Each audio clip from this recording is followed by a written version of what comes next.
I am not so sure if the last presentation will give you a better view of what have we done for the last few hours this morning. But let me greet first the Governor Bingoy, and some of the mayors here, Mayor Seville and my friend. We are with the Non-Handicapped Environment Project, and to all of you. I was asked to share with you about embracing entrepreneurial leadership. If you would ask me after 12 years in local government, I was a vice mayor for 3 years and then the mayor for 9 years. Now I'm back to where I belong. I belong to the academe. I just want to die as a classroom teacher, not as a politician. That has always been my dream in my life. Before I joined politics, I was a teacher. Even when I was in local government, I continued to teach at the university. And I decided after 9 years, no more politics, but I shall help in the formation side of the local government. So I worked at the Leadership Institute at the Mayor's Development Center. All the newly elected mayors who went to the training of the MDC and the LGA used to be part of the training team. What I would like to share with you this afternoon is not the best practice. I cannot compete Carmona and others.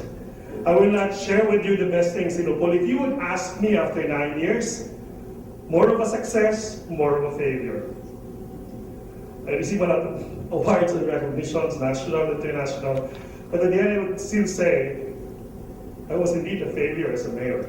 You know why? When I became a mayor, the poverty incidence was only 27%. I made Upol into a second-class municipality. We did a lot of work in terms of programs and projects. We did a lot of sharing at the national level. Unfortunately, when I ended my term, poverty incidence was 29%. Don't laugh at me. I know some LGUs who have been recognized as the best when you try to look at the reality. Why? Why? They're so good, but at the end of the day, the quality of life is not good. If you would ask me what makes a good mayor, it's not your programs and projects. It's a quality of life outside. And for this afternoon, just for 30 minutes, hopefully, they asked me to talk about embracing entrepreneurial leadership. My question is, there is something new about it. I love to show with you the slide in a monster. For those of you, your kids are fan of the computer games, you know very much. When you're going to attack the monster, if you cut the head, the monster will continue to exist. And in fact, the monster will become greater, bigger. If just the arm, the feet, nothing will happen. You go back to square one. And why every year we do the same thing, we try to innovate, but why at the end of the day, there seems to be no difference? And I think not for a bias of LED, because I am not given the task to talk about LED, but probably there was something wrong. We did not hit the heart of the monster. And perhaps what could hit the heart of the monster is this. Basically, it's LED. Why is that so? You know my reflections for 9 years after traveling from Mindanao to Luzon, helping in the local government, even at the University of the Philippines. If you want to be an entrepreneurial leader, you have to be different. You cannot just be like them. There's no such thing as business as usual. In local government, I'd rather be a provider than an enabler. You know the difference. Pag provider ka, people become so dependent. If you are an enabler, you know what there has to be partnership. Hey, it's a partnership. It's a long term, it's strategic. I want you to have more choices in life, but I cannot do it for you. You have to make a choice, poor guy. I am the government. You are my partner. But we know for the fact, it's easy to provide than to enable. I'm sure you understand my language in politics. We want to provide everything to people. Because the more we provide, the more they're dependent, the better we can control them. If you're going to enable them, it would give you a different picture. It would give you a different sets of challenges. At that time, people have choices in life. And you know what does it mean when they have choices. So therefore, it's very important to define that the moment you become an entrepreneurial, is it for the local government? I started my local government with only 20 million. I left the local government with 100 million. But why the people are so poor? that I could not understand. They would say entrepreneurship, it requires innovation. But when you go back to some studies, Mr. Rogers said, well, there's only 2.5% of people who are innovative. And the rest, they are just wait and see. For you to be for you to be entrepreneurial in your approach of leading the local government, you just keep on innovating. And the moment you innovate, it means high risk. That's not business as usual. And you know, when you try to be different, there are a lot of cynicals, oppositions, the comfortables. When you want to disturb the organization, they tell you, when the livelihood does not make sense at all. We just have to be serious. When you want to visit livelihood, repay back. And demanding for repayment is not easy in local government. You know what I mean. And our technicians in the agriculture office, in the social service office, they're comfortable. You know what I mean, especially for mayors who are here. I've been there for 9 years. I've been listening to a lot of mayors. They're comfortable to where they are. And the moment you do something different, you are disturbing them. And it's high risk for you guys to do entrepreneurship. But we know for the fact, we are creating wealth not for the local government, but we are to create wealth for the people. So question of entrepreneurship is for whom, by whom, and with whom. And when you deal with poor people, they don't think that way. I was in the poorest municipality last week doing strategic planning. As in, you know the poverty incidence? 97.5%.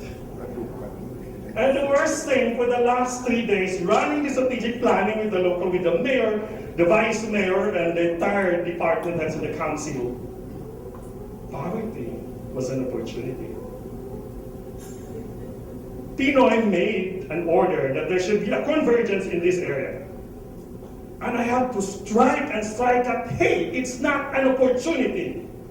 It is something that we must be ashamed of.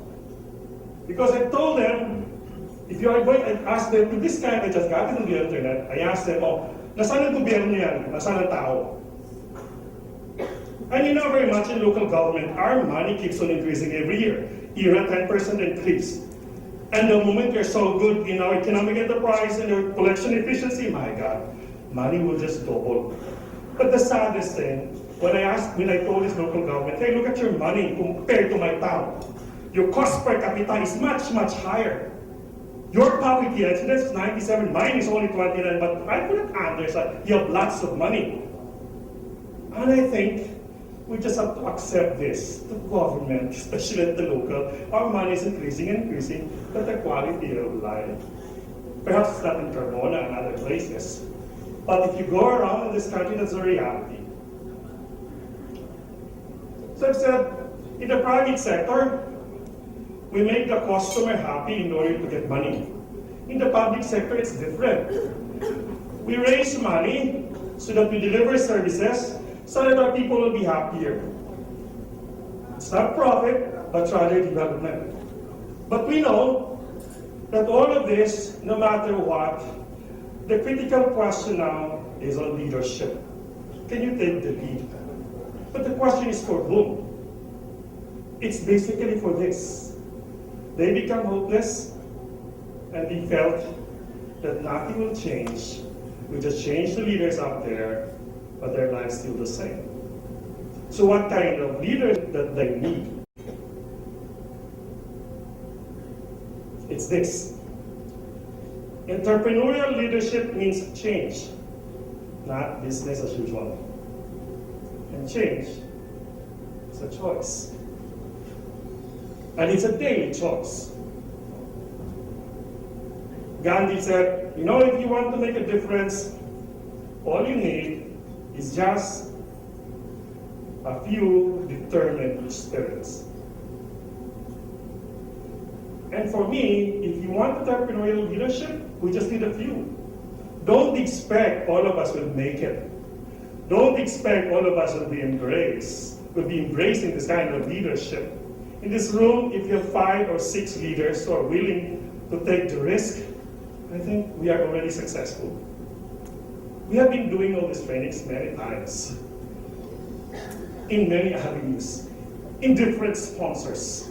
But I think what is critical is this. Do you have the time of determination? So, I've been telling the mayors of the Mayor's Development Center that this is our battle cry. In local government, we are not managing programs, we are managing development. You can be effective in managing programs, but not effective in development. Yes, we know. Go around this country. Look for the cleanest municipality you can find it. But try to find out the quality of life. Local government is multi-layered, multifunctional, and when you look at development, it's multidimensional. You can be so good in the health program, but ineffective in agriculture. You can be so good in agriculture, but poor in other services. It's multifunctional. And that is why very important that we are not just, and I would say LED is not just a program. You're managing development.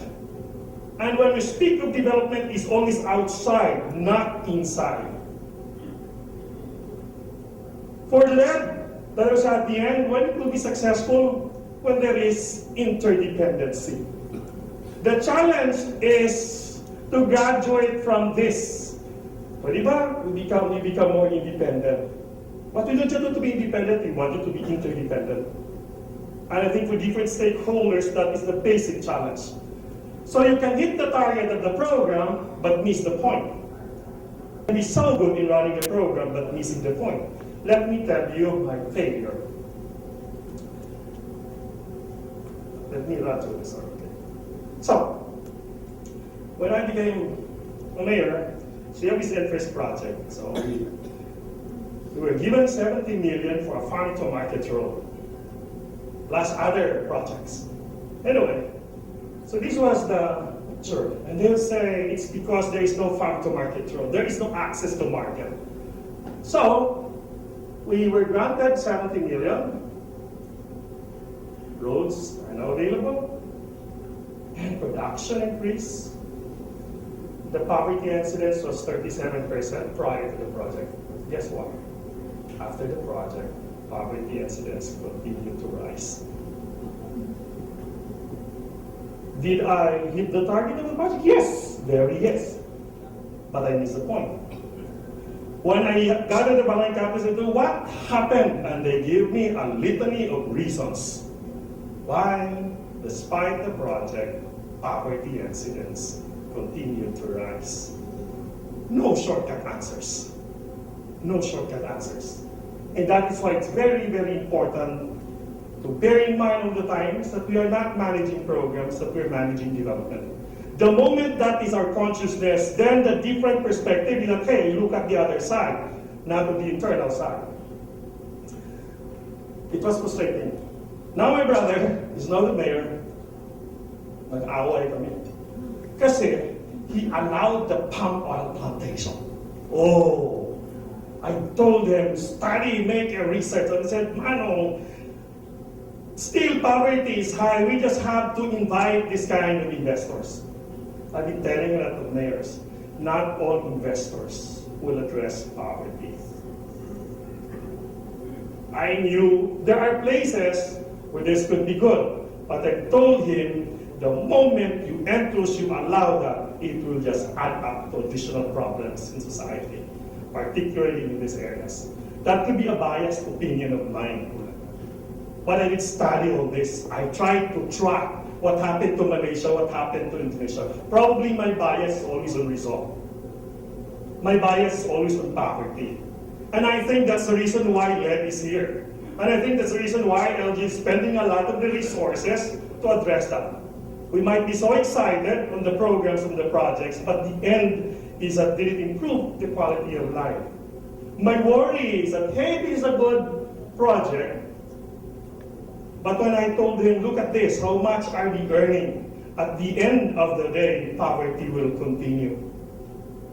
And he said, we will just try to analyze it first.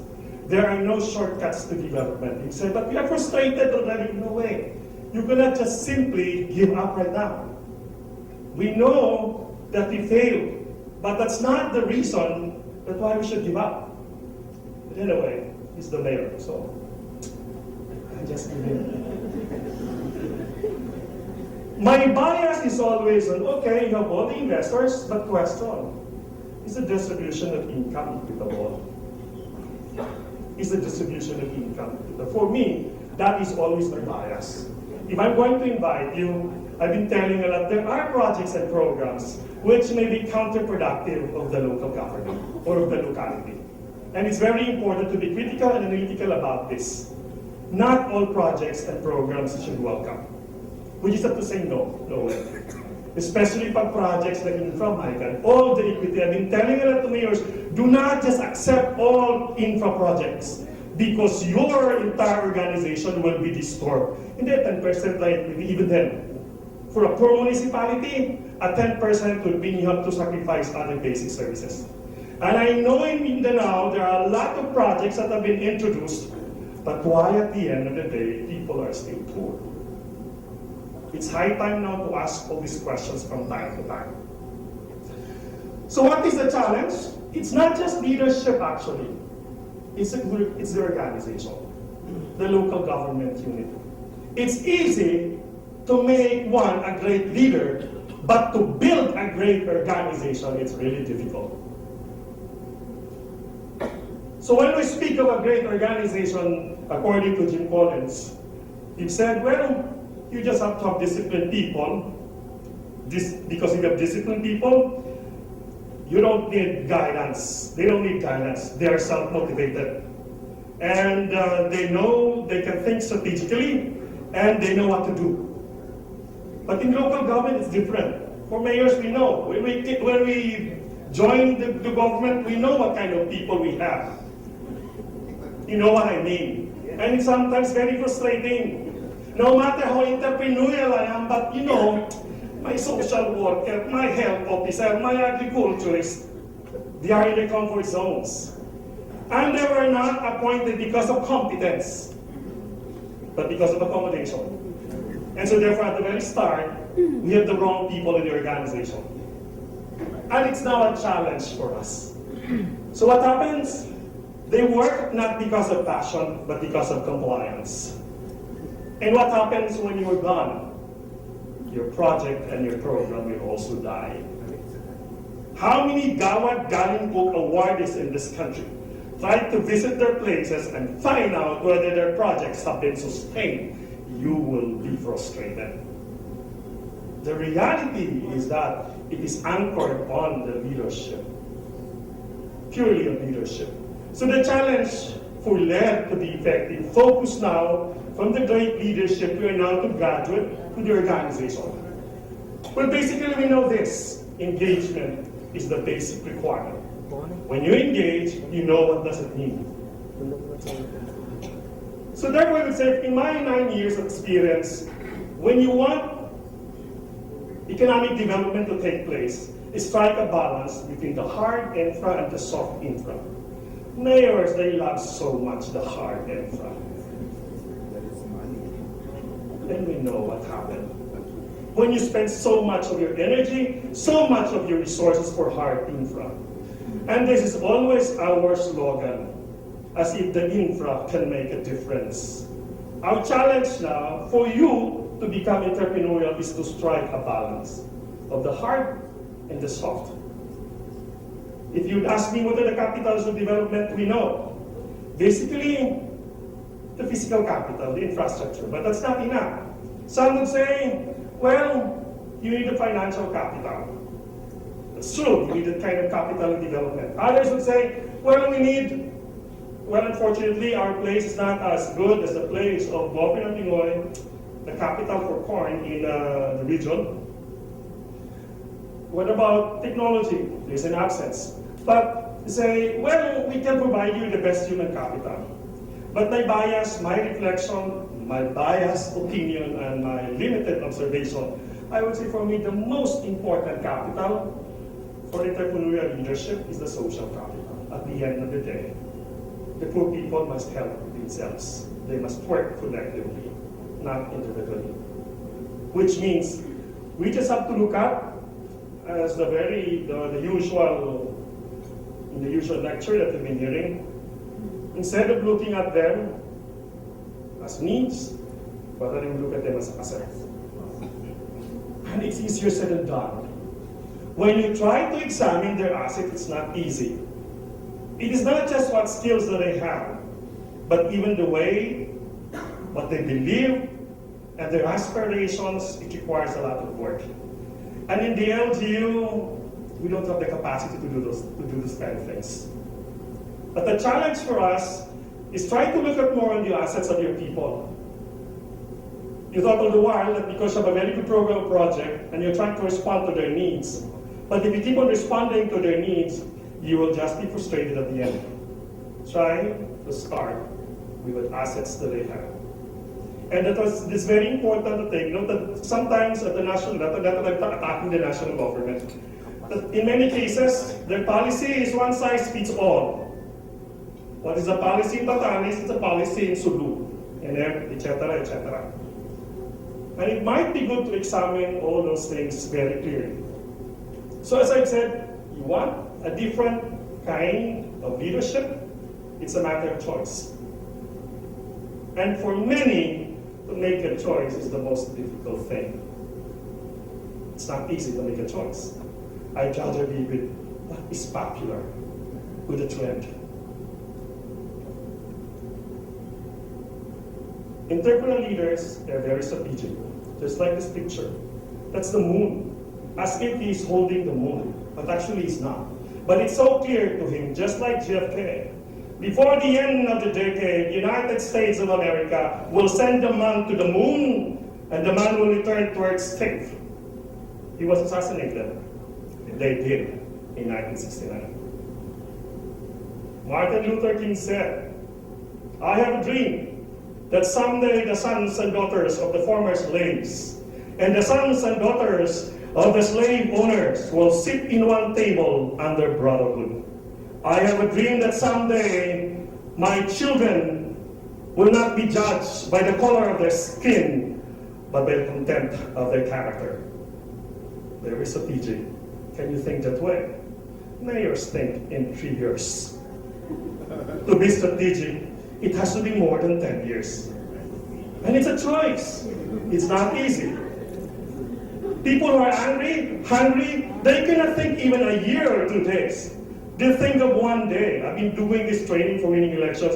If your people are poor, expect for high vote buying. Why? Because they cannot think strategically. They think of the next meal, period. But for leadership to be effective, you have to be strategic, as if you're holding the moon. So I said a while ago, in the municipality, in the local government, a lot of money are coming in. I'm sure this will be discussed tomorrow. The leaking barrel or bucket. Our challenge, all those money coming in, can we keep them in our municipality? And I said this to the Spurs municipality, that if I'm going to analyze your money coming in, all the national government agents put a lot of money. I think more than already 100 million or 200 million. But the problem, not just because of corruption, but basically because a lot of leaks, a lot of leakages. And again, keeping them in the bucket and the barrel is not easy. It requires a lot of work. So I would say, well, hopefully when you go back, business as usual. I hope you will be disturbed.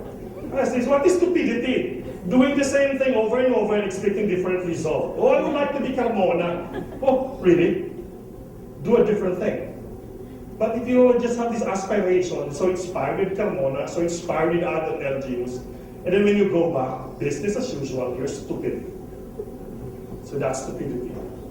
But let me end this by asking yourself, well, with respect to my brothers and sisters who are non-Christians, I would like to raise this as an end point for you today. For whom is your leadership?